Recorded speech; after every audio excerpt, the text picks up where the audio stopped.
মধ্যপ্রাচ্যে ভয়ঙ্কর যুদ্ধে বিশ্বে প্রলয়ের আশঙ্কা। ইতিমধ্যেই ৬টি দেশ ইরান, ইসরায়েল, গাজা ভূখণ্ড, ইয়েমেন, ইরাক, লেবাননে জ্বলছে যুদ্ধের আগুন। এই পরিস্থিতিতে ভারতের রাষ্ট্রপুঞ্জে ভোটদানে ভারতের বিরত থাকা নিয়েও প্রশ্ন উঠছে। কেন ভারত ফিরছে না পুরনো ও পরীক্ষিত জোট নিরপেক্ষতার নীতিতে?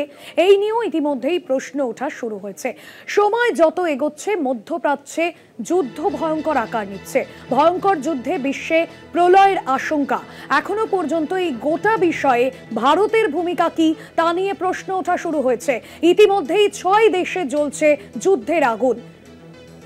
ইরান, ইয়েমেন সহ ৬ দেশে যুদ্ধের আগুন জ্বলছে এবং এই পরিস্থিতিতে ভারতের ভূমিকা নিয়ে প্রশ্ন উঠছে। রাষ্ট্রপুঞ্জে ভোটদানে ভারত বিরত, তা নিয়ে ইতিমধ্যে প্রশ্ন ওঠা শুরু হয়েছে। মধ্যপ্রাচ্যে ভয়ঙ্কর যুদ্ধে বিশ্বে প্রলয়ের আশঙ্কা। ইতিমধ্যেই বেশ কিছু জায়গায় যেমনটা খবর পাওয়া যাচ্ছে, যে সমস্ত জায়গায় যুদ্ধ পরিস্থিতি প্রকট হয়েছে সেই পরিস্থিতিতে ভারতের ভূমিকা কি তা নিয়ে ইতিমধ্যেই প্রশ্ন ওঠা শুরু হয়েছে। ইরান ইসরায়েলের আঘাত প্রত্যাঘাতে মধ্যপ্রাচ্য অশান্ত। রবিবারও দিনভর চলল মিসাইল হানা।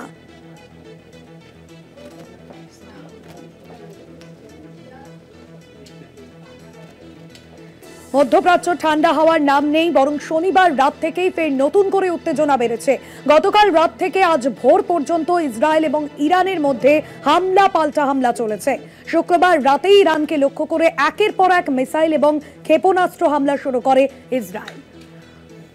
আমাদের পলিটিক্যাল এডিটর আশিস চট্টোপাধ্যায় রয়েছেন আমার সঙ্গে। আশিস দা, মধ্যপ্রাচ্যে যুদ্ধে যে সমস্ত পরিস্থিতি তৈরি হচ্ছে, গোটা বিশ্বজুড়ে এখনো পর্যন্ত প্রলয়ের আশঙ্কা। এই পরিস্থিতিতে ভারতের ভূমিকা কি তা নিয়ে ইতিমধ্যেই প্রশ্ন উঠছে। দেখো, প্রতি ঘন্টায় মধ্যপ্রাচ্যের যুদ্ধের চরিত্র বদলে যাচ্ছে এবং ক্রমেই এই যুদ্ধ বিস্তৃত হয়ে পড়ছে। এখন কিন্তু মধ্যপ্রাচ্যের খুব কাছে থাকা দেশ হিসেবে ভারত এর প্রভাব থেকে, এর প্রতিক্রিয়া থেকে আলাদা থাকতে পারবে না। আমরা এর আগে দেখেছি যে ইরাকে গণবিধ্বংসী অস্ত্র আছে, এই অভিযোগ তুলে আমেরিকা ইরাক আক্রমণ করেছিল। সে সময় ইরাকের রাষ্ট্রপ্রধানের নাম ছিল সাদ্দাম হোসেন। সাদ্দাম হোসেনের নেতৃত্বে ইরাকি সেনাবাহিনী আমেরিকার বিরুদ্ধে বিপুল যুদ্ধ করেছিল। মাসাধিককাল সেই যুদ্ধ, বিপুল যুদ্ধ চলে। তারপরে আস্তে আস্তে ইরাকি বাহিনীর পরাজয় ঘটতে থাকে। সাদ্দাম হোসেন পালিয়ে যান। তারপরে সাদ্দাম হোসেনকে খুঁজে বার করে খুন করা হয়। তখন আমেরিকা যে অভিযোগ করেছিল যে সাদ্দাম হোসেনের হাতে, ইরাকের হাতে গণবিধ্বংসী অস্ত্র আছে, তেমন কোনো অস্ত্র তারপরে 20 বছর ধরে খুঁজে পাওয়া যায়নি। এবং আমেরিকা যে বিশ্ববাসীকে মিথ্যে কথা বলেছিল সেটা তখনই সেই যুদ্ধের পরে স্পষ্ট হয়ে গিয়েছিল। তখনই অনেকে বলেছিলেন, যেটা পরবর্তীকালে প্রমাণিত হয়েছিল, আমেরিকা কোনো গণবিধ্বংসী অস্ত্র খুঁজতে যায়নি, আমেরিকা কোনো ন্যায় নীতির জন্য ইরাক আক্রমণ করেনি। আমেরিকা ইরাক আক্রমণ করেছিল ইরাকের বিরাট বিরাট তেলের খনি, পেট্রোলিয়ামের খনির দখল নেওয়ার জন্য। তারপর থেকে সেখানে ইরাকে যে সরকার চলে, ইরাকের যে রাষ্ট্র, তা আমেরিকা নিয়ন্ত্রিত রাষ্ট্র এবং সেখানে আমেরিকা সেই তেলের খনিগুলোর দখল নিয়ে নিয়েছে। ইরানে যে আজকে যুদ্ধ শুরু হয়েছে, ইসরায়েলকে দিয়ে যে যুদ্ধ শুরু করানো হয়েছে, সেখানেও আমেরিকার লক্ষ্য, অনেকেই মনে করেন আমেরিকার শেষ পর্যন্ত লক্ষ্য হচ্ছে ইরানের যে বিপুল পেট্রোলিয়ামের ভাণ্ডার তার দখল নেওয়া এবং সেই পেট্রোলিয়াম, ইরাকের মতোই সেই পেট্রোলিয়াম খনিগুলোকে আমেরিকার নিয়ন্ত্রণে নিয়ে আসা। সেই জন্য এই যুদ্ধ সহসা শেষ হওয়ার কোনো জায়গা নেই। যদি ইসরায়েল এঁটে উঠতে না পারে তাহলে আমেরিকা সরাসরি যুদ্ধে অংশগ্রহণ করবে এবং ইরানের তেলের খনিগুলোর দখল নিতে চেষ্টা করবে। এই যদি যুদ্ধের গতি প্রকৃতি হয়, অর্থাৎ ইরানের সম্পূর্ণ পরাজয় এবং বিধ্বস্ত হয়ে যাওয়া পর্যন্ত যুদ্ধ চলবে, এটাই যদি যুদ্ধের গতি প্রকৃতি হয়, ভারত কোন দিকে যাবে, ভারত কি পদক্ষেপ করবে? এখনো পর্যন্ত ভারত যে কথা বলেছে বা যে বিবৃতি দিয়েছে, তাতে যেন মনে হচ্ছে ভারত ঠিক ইরানের পক্ষেও নয়, ভারত ঠিক ইসরায়েলের পক্ষেও নয়, ভারত ঠিক আমেরিকার পক্ষেও নয়, ভারত কারো পক্ষেই নয়।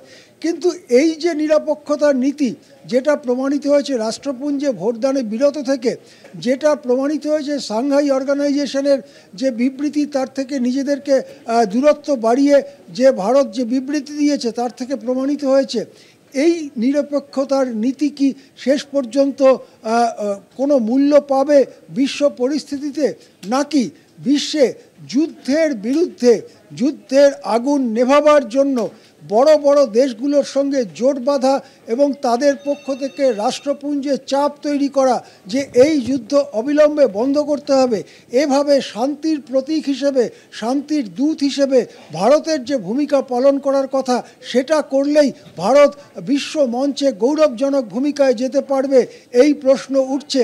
ভারতের এখন অবস্থা পথিক, তুমি কি পথ হারাইয়াছ?